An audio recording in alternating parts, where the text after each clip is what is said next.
Why is Love is Blind season 5 so chaotic? I mean, don't get me wrong, I love it, but like, damn.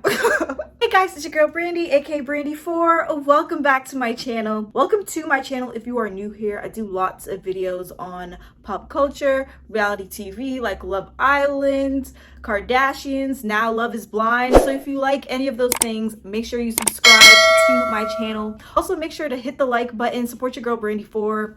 And yeah, let's just get straight into it. So yeah, I know a lot of YouTubers are like recapping like every little thing that happened over the past 7 episodes. I'm not gonna do that because like, who has time? I more so just want to get straight to it. Yeah, so this video is just going to be about how garbage the men are this season. Don't get me wrong, we've had our fair share of garbage men over the past few seasons, but this season takes the cake. This season takes the cake. The fact that there are only 2 couples getting married, and I doubt either one of them are going to say yes.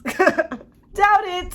Yes, I basically wanted to go down the line as to why these men are garbage this season, because my gosh, every day I'm so thankful. I'm so thankful that I don't have to deal with a garbage man. And yeah, this season takes the cake as to like showing how men can be toxic in several ways. And they show it perfectly. So let's get right into it. Uche, yes, definition of toxic human being. Villainized Aaliyah for cheating. So when they were in the pods, Uche basically asked the question of, yeah, let's just get our deepest, darkest secrets out there. Let's get things out there. Basically asking the hard questions like, okay, like what's something that you feel the need you should share with me or whatnot. So Aaliyah, thinking this is a safe space, admits that she had cheated on her ex-boyfriend 2.5 years ago. Instead of Uche being understanding, don't get me wrong, like if I do hear someone has cheated, like that is a red flag, because like cheating is just never okay, period. However, hear them out, especially if you're pursuing them. And also, it was 2.5 years ago. It was 2.5 years ago. So the least you can do is like hear them out, see if they've grown, matured from that experience, and give them grace, because we're all human at the end of the day. No, instead, this man villainizes the hell out of her, gaslights her to like no other, talks down on her like he's some damn teacher or like her father or something. There's a way to say things. Okay, yeah, sure, you can hold her accountable for doing something wrong, because she did do something wrong, okay? She did do something wrong. And then I know when she was explaining like why she did it, it wasn't like the best explanation, because like you cannot explain cheating like in any way you put it. So regardless, she was wrong. However, he wasn't comforting her in the slightest. He wasn't reassuring in the slightest. None of that. And he made it seem like it's some shit that he would, sorry, excuse my language, it's something he would never do, like something that he would never do. It was just his reaction was a whole other red flag to begin with, if not even bigger of a red flag. Because why are you acting this way towards someone that you ultimately want to get married to? It was just weird. So he has the audacity to gaslight the hell out of her and make her feel like garbage for cheating, but then forgets to tell her that he has a whole ex who is participating in this experience and literally just had sex with her a few months ago before even coming into this experience. Totally forgot to mention, mind you, he knew about this the entire time. The entire time. Did Aaliyah villainize him for that? No. She kind of was just like, it would have been awfully nice if you were to tell me. And then she's looking back and saying like, it's weird that you had like no type of understanding or empathy for what I went through, or for like, you know, the mistake I made. But when I call you out about something that genuinely is concerning to me and hurts me, you basically just shrug it off and is like, really? Why do you even care? Why is this a big deal? What does this have to do about us? Okay, Well, this is clearly a big deal to her, especially considering one, you didn't tell her, and two, your ex-girlfriend is speaking to her on the side like, yeah, I know his friends, yeah, I know his dog, yeah, me and you are exactly alike, we've been through the same thing, we just did. Why wouldn't she feel away? Why wouldn't she feel away? But instead of you saying, okay, I understand where you're coming from, okay, I totally get it, I'm sorry that I didn't tell, being apologetic, yeah, he may have said I'm sorry, but it didn't sound like it at all. He didn't sound like he was actually sorry, because he wasn't, because he didn't think he did anything wrong. So instead of him like saying, okay, you know what, like seriously, that was so wrong of me to do, he instead is like, but this has nothing to do with us, I don't even care about her. That's not the point, sir. That's not the point. So yeah, so after all this toxic nonsense, Aaliyah decides to choose herself, because as she should, and then she leaves the experience. She basically, I guess, ghosts him in a way. She should have anyway. And yeah, he's feeling a type of way. He goes back to the rest of the guys like, oh my gosh, I don't know why she could have left me. And he ends up calling her. She's like so apologetic. She's just like, oh my gosh, what can I do? Blah, blah, blah. And then he yells at her, even though, don't get me wrong, it's like she wasn't right to just ghost him, because that's no way to deal with an issue. Like, regardless of if he was trash, you should give him like the respect of just saying, I don't want to do this anymore. But on the other hand, as someone who has ghosted someone before, I get where she's coming from, because it's kind of like, if you do have that conversation, they can try to, you know, manipulate the conversation and try to, yeah, manipulate you to, you know, fixing the situation, fixing it, getting back together with them. So I understand why she did ghost him. But then yeah, he ends up just like basically once again gaslighting her, villainizing her. And then he's like, you know what, I don't even want to talk to you. I don't even want to talk. You called her. You called her. And then yes, after like the whole pod situation is over, they end up meeting up with each other in person. She kind of just explains why she ghosted him, why she left, mainly because like she just could not deal with the fact that his and Lydia's relationship was still so fresh to the point that they're both in this experience together. Lydia is basically telling her like everything about him as if they were literally just together, because they were. And instead of him saying, okay, yeah, this is like, this makes sense, I totally get it, just basically just saying, yeah, this is so over, like, I'm so sorry that you had to deal with this. No, once again, villainizes her. Once again, is like, why would you even think that? She also brings up a very good point where he's like, you're saying that, oh, Lydia is obsessed with you, because he does end up saying, like, telling Aaliyah that, yeah, Lydia, she's been going through my stories, my friends' stories, and looking at their stories, and I found out about this.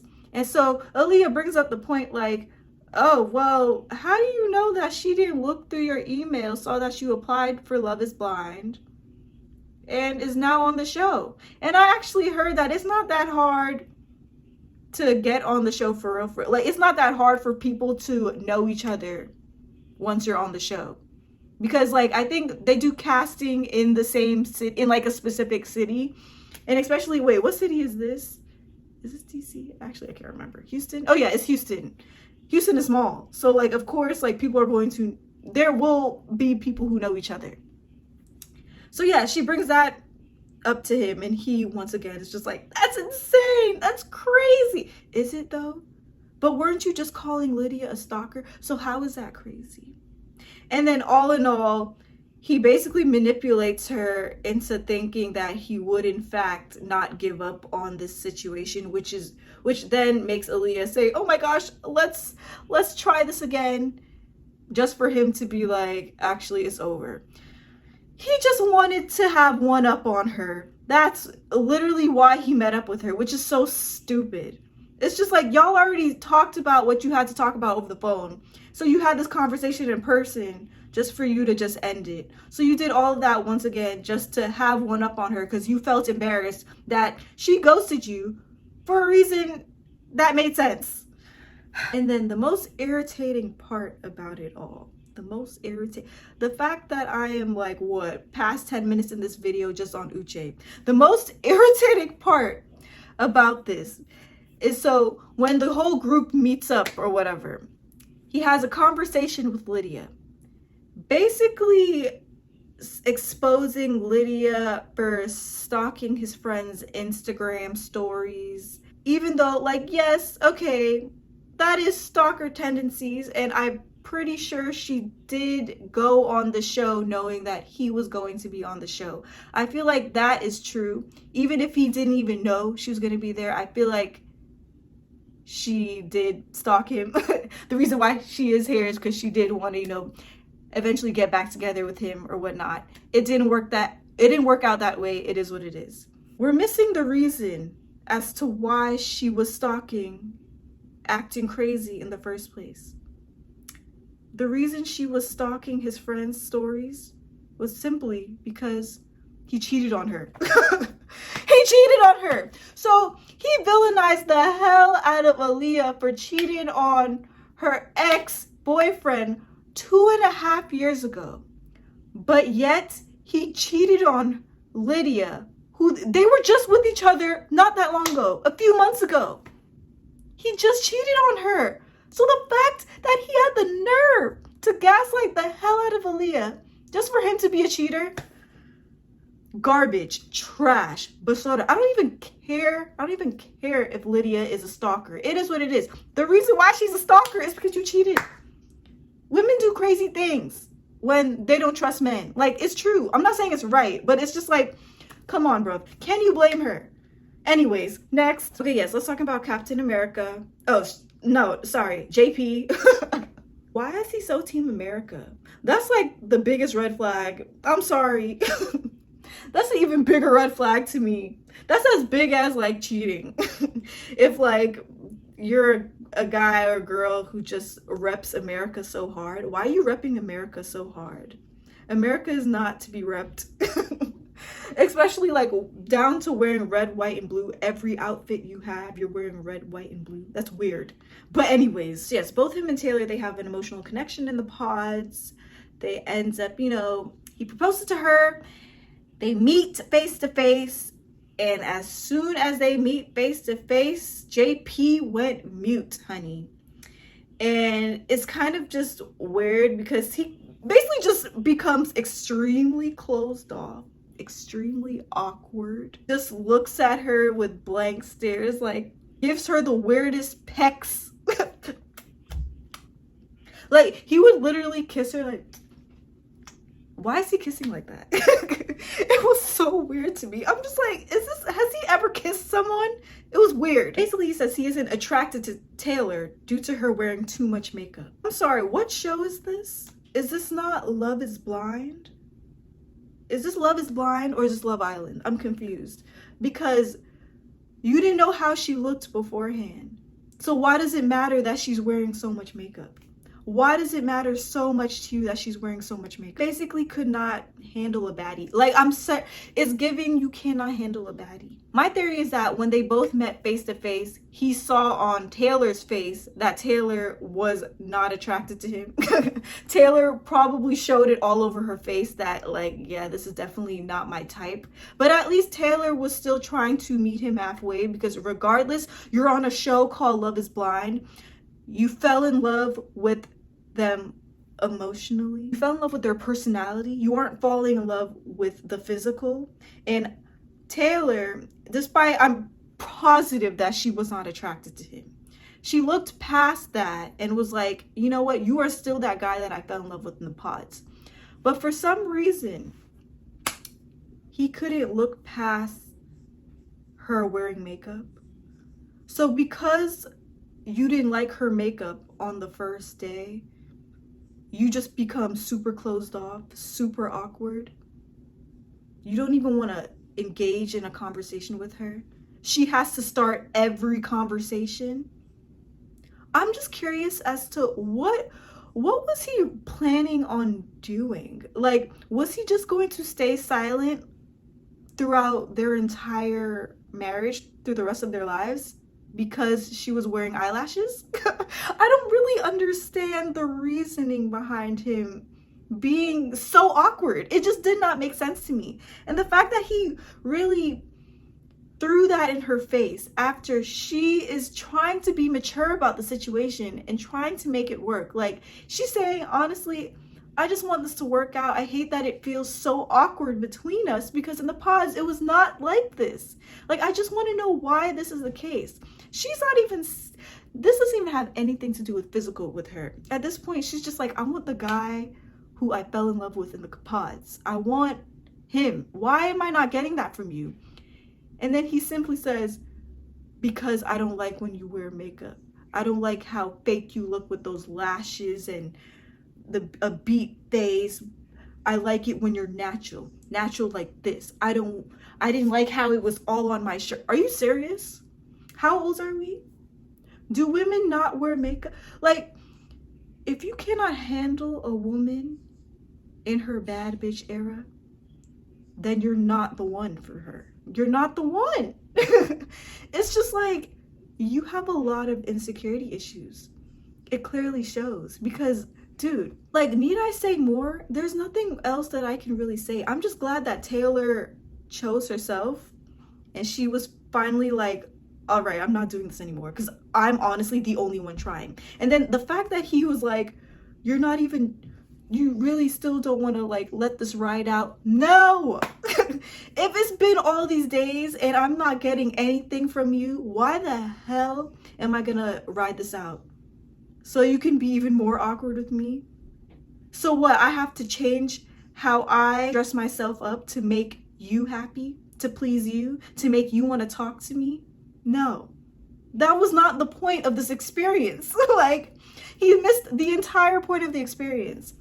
And I don't know, I definitely think it's because he just got intimidated because she just looked so much better than him. And so because of that, he just threw that in her face, which is just a silly move to me. It was just pathetic, and I'm very proud of Taylor. And then yes, last but not least, let's talk about Izzy, Mr. Emotionally Stable. Emotionally stable Izzy. So yeah, basically Izzy, he's one of those guys who thinks that all he needs to bring to the table in a relationship is just like emotional stability. But reality check, no. No, that never actually works. It never actually works. You need to bring more than that. One, that's not realistic, and two, I wouldn't even call him emotionally mature to begin with. Just like him claiming the title was very odd to me. So yeah, when Stacy goes over Izzy's place, Izzy kind of just like shows her a drawer.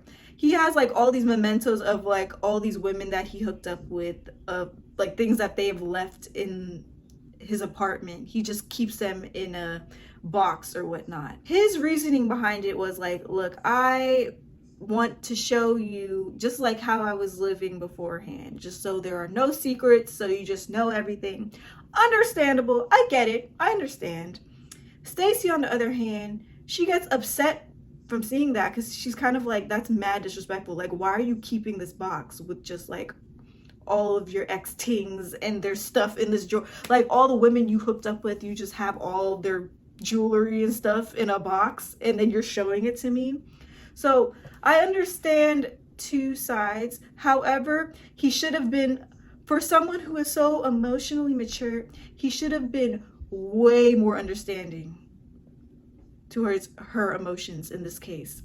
He should have been like, oh my gosh, yeah, this was my reasoning, but I totally understand where you're coming from. This does look bad. I apologize. Let me get rid of this right now. Throw it away right then and there. Doesn't do that. Doesn't do that. He kind of just instead stands his ground and is like, I get it, but I was trying to show you. Yes, okay, she got that part, but she doesn't like it. So now what? Why are you standing your ground over foolishness, over the girls that you slept with jewelry, like throw that out. Why are you still keeping that? Afterwards, so yeah, Stacy brings up the money conversation, basically saying that, look, I am very financially stable. I can provide for myself. I have a house, I have a steady job, my family is pretty financially stable as well. Like, I'm good. However, that being said, I still want my man to pay for dinner. I still want my man to pay for flights. I still want my man to treat me to some things because patriarchy, eh? No, but seriously, but as you should. Honestly, I'm the same way. I don't even care. I could be making $1 million salary, blah, blah, blah. And my man could be making 30K salary. I still want him to provide. He's still gonna be provider. That's my prerogative. And child, the way he looked like he was on the verge of tears when she was explaining that to him, he looked like he was about to bust out in tears. He looked shook. And so she's explaining all these things to him, like, as she should. And rather than understanding where she's coming from, he calls her materialistic. I personally don't think of that as materialistic. I think of it as, honestly, realistic. When he saw Stacy's house, he figured, oh, lit, I'm set for life. Like, good, she got the money, I got the emotional stability. So we're good, happy family. However, Stacy put that on a pause real quick. She was like, yeah, so you're not gonna be comfortable with me. I'm not gonna be out here making all the money while you just provide me with emotional security. Like, that's great and all, but I need that emotional security and financial security. Like, I cannot just have one. I need both. And honestly, this is what marriage is all about.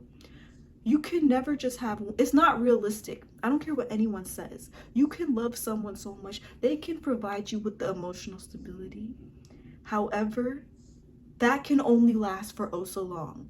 Because you know what happens when that person doesn't provide, well, husband in this case, doesn't provide you with that financial as well? Resentment. She will end up resenting him because then she's going to tally every little thing that he does not pay for. So therefore, she's kind of like putting it out there now, even though she should have put it out there in the pods. I'm kind of confused as to why they didn't talk about this, but she kind of put it out there now. But instead, he kind of was like, oh, you're materialistic, because she wants the finer things, because she wants better for herself. I don't understand how that makes someone materialistic. Also, so yeah, when the group meets again or whatnot, we see Johnny who had an emotional connection in the pods with Izzy. Johnny was stuck between Izzy and Chris. Johnny chose Izzy over Chris, despite Chris being the more stable one, the more emotionally secure one over Izzy, who in Johnny's words, but not really, kind of says like he's more like chaotic in that, not like chaotic, but like chaotic in the sense that it's not as stable, but because it's not as stable, it's more exciting. Therefore, I understand that, because same, I feel that's how I used to see things. Like, because it's not, or because it's exciting, that's the love aspect. But so basically she chose wrong. She chose Izzy, but then Izzy ended up choosing Stacy. And then Johnny tried to get back with Chris. Chris was just like, no, I'm not going to be a second option.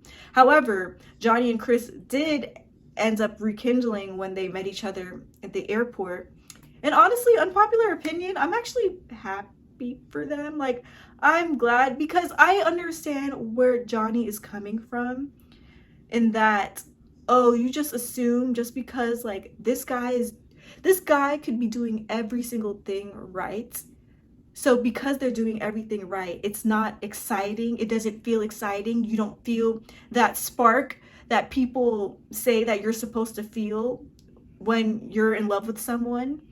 But rather you go after the person who doesn't seem like they have they're ticking every box emotionally. However, they sound hotter or something like that. They sound like cooler. Therefore, that's more exciting. That feels more like the spark. And so she went after that. But it wasn't until she basically realized too late, but also not too late because now they're together. So I don't know. I'm glad that it worked out for them because I had that same toxic tendency. So when Izzy pulls Johnny aside to have that conversation, I thought it was gonna more so be like a closure conversation. Like, I'm happy both of us found, you know, the person that we were meant to be with or whatnot. But instead, he kind of just goes off on her and just calls her out her name, just gets mad disrespectful, basically insinuating that she was lying to both him and Chris. And it was just like, oh, how could you love Chris if you were saying all these things to me? How could, and it's kind of like Johnny, he wasn't even letting Johnny say her he just kept talking over her. And then he basically lies and says, everyone thinks you're crazy. Everyone thinks you're in the wrong. Doesn't sound like emotionally intelligent to me, Izzy. That doesn't sound talking over someone, getting defensive, not hearing people out, not actually listening to what she has to say and her reasoning. It was just so weird. And then he made her cry. And I'm just like, yo, the fact that Stacey does not see this as a red flag. Like, even though, yeah, Stacey doesn't like Johnny. It is what it is. But it's just like, it was just so, it just came out of nowhere. It didn't even make sense as to why he was like so upset. Like, you're with Stacey. Why are you getting so mad that Johnny is now with Chris after realizing that Chris was actually the one for her? Why is this such a big deal to you? It's weird. You're not looking out for Chris because you barely know him. Like, why are you coming at her in this way? It was just weird, and he's toxic just like the rest of them. He is not emotionally secure just because he is on the verge of tears every time someone mentions money, okay? Like, that is not what I call emotionally secure. This was a very interesting couple of episodes, and I'm sure it will get even more insane. Basically, my prediction is that Milton and Lydia are not going to get married. I just, come on. Like, come on.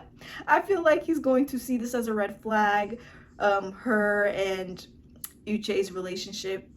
I also feel like his family is going to see just her, one, being older. And I'm sure he already told his family about her previous situation. They're going to see that as a red flag and convince him not to go through with it. As far as Stacey and Izzy goes, I don't know with them. I mean, I wouldn't be surprised if it went either route, but I don't think they're long-term. I feel like he's going to be in between jobs for several years, and she's going to be the main provider. He's not career driven. You cannot force someone to be career. It's either they have it or they don't. You can't force them. So yeah, I don't know. It's looking slow for them in the long run anyway. But yes, I had a lot to say about these garbage men, but let me know your thoughts in the comments below. Like this video and subscribe to Girl Brandy 4 because I am coming out with content. I'm doing Kardashian reviews. I'm going to try to do more Love Island. Well, yes, that too. Love is Blind reviews as well. So yes, let me know your thoughts in the comments below. Anything else that you want to discuss, and I'm here. And make sure you subscribe. Like, seriously, don't be annoying. Bye.